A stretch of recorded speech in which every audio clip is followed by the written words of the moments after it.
Pulivendula MLA YS Jagan కి Veligonda project గురించి మాట్లాడే నైతిక అర్హత లేదని రాష్ట్ర సాంఘిక సంక్షేమ శాఖ మంత్రి డోలా బాల వీరాంజనేయ స్వామి అన్నారు.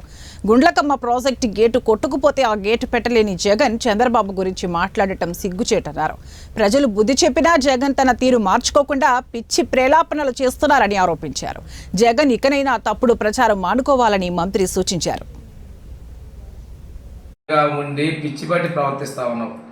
వెలుగొండ ప్రాజెక్టుని పూర్తి చేసి నీళ్లు ఇచ్చేది మేము అన్నిటికీ సిద్ధపడున్నాం. వెలుగొండ ప్రాజెక్టు పూర్తి కాకుండానే జాతికి అంకితం చేస్తానని చెప్పి ప్రజాధనాన్ని దుర్వినియోగం చేసినటువంటి వ్యక్తి నువ్వు కాదా జగను? ఈ రోజున నీ ఫేక్ ప్రచారాలతో ఫేక్ తోటి ప్రకాశం జిల్లా ప్రజలు మోసపోతారనుకున్నావు. ప్రకాశం జిల్లా ప్రజలు నీ ఫేక్ ప్రచారాలను తిప్పికొట్టారు. టన్నెల్ డయామీటర్ని 2.5 మీటర్లు తగ్గించావు. అంతేకాకుండా 2 టన్నుల మధ్య ఆనకట్స్ని 2 ఆనకట్లు పూర్తి చేయలేకపోయావు. R&R package settle చేయలేకపోయావు. ఈరోజు నీ మాటల్లో కూడా R&R ప్యాకేజీ సెటిల్ కాలేదండి పరోక్షంగా ఒప్పుకున్నావు. ఈ పాపం నీది కాదా? పశ్చిమ ప్రాంత ప్రజలు పోయినసారి ప్రకాశం జిల్లాలో నీ మీద ఆశలు చూసుకొని నిన్ను ముఖ్యమంత్రిగా చేస్తే ఆ ప్రాంతాన్ని నిర్లక్ష్యం చేసింది నువ్వు కాదా? ఇన్ని తప్పుడు విధానాలతో చేసి నువ్వు చంద్రబాబు నాయుడు గురించి మాట్లాడే అర్హత నీకు లేదు. ప్రజలు బుద్ధి చెప్పి 3 నెలలు కూడా పూర్తి కాల.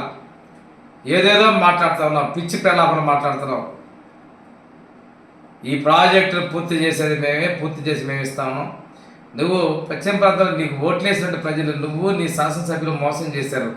ఆ రోజు తెలుగుదేశం ప్రభుత్వంలో 12 లక్షల రూపాయలు ప్యాకేజీ సెటిల్ చేస్తే 15 లక్షలు కావాలని చెప్పేసి డిమాండ్ చేసిన మీరు తర్వాత వచ్చిన తర్వాత నీ ఫేక్ ప్రచారాలను తిప్పికొట్టారు. టన్నెల్ డయామీటర్ని 2.5 మీటర్లు తగ్గించావు. అంతేకాకుండా 2 టన్నుల మధ్య ఆనకట్స్ని 2 ఆనకట్లు పూర్తి చేయలేకపోయావు. R&R